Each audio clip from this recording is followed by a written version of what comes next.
Welcome to Wonderful Works Special Needs Ministry Training.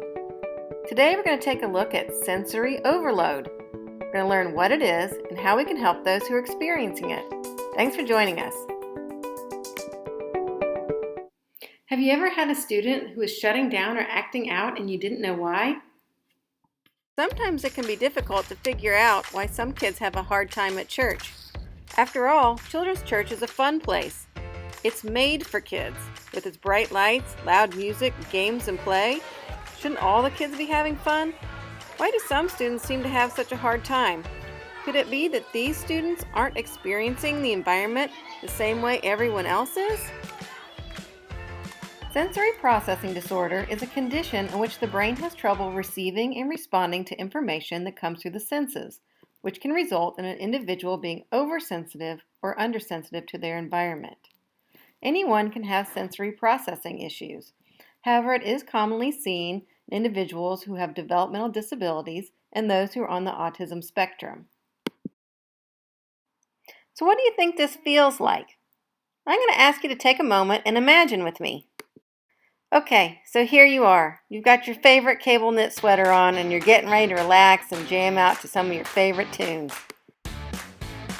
But as soon as you put your headphones on, you realize someone has turned up the volume to the full max. Now imagine that you can't take your headphones off. You just have to stand there and have the music blasting full force into your ears. How are you feeling now? This is what it feels like for people who have sensory processing disorder when things in their environment just feel too extreme. It feels like torture.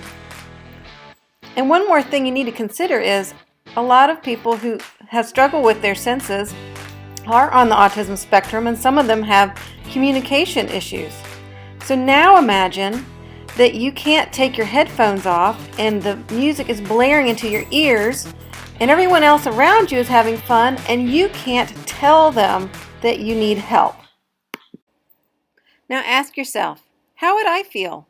How would I behave? I'm guessing you probably wouldn't be on your best behavior. And this is what it feels like for those who are suffering from sensory processing issues. So how can you tell if someone is having a hard time because they're overwhelmed by their environment? Well, let's take a look at some of the signs that someone has sensory overload.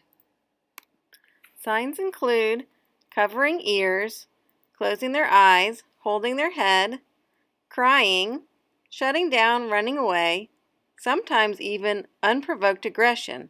And then there's stimming. Stimming is a behavior consisting of repetitive actions or movements designed to self-stimulate. This is common with students who have developmental disabilities and those on the autism spectrum. It is completely harmless. Stimming may look like repeated vocalizations, finger movements, hand flapping, jumping, rocking, foot tapping, and many more.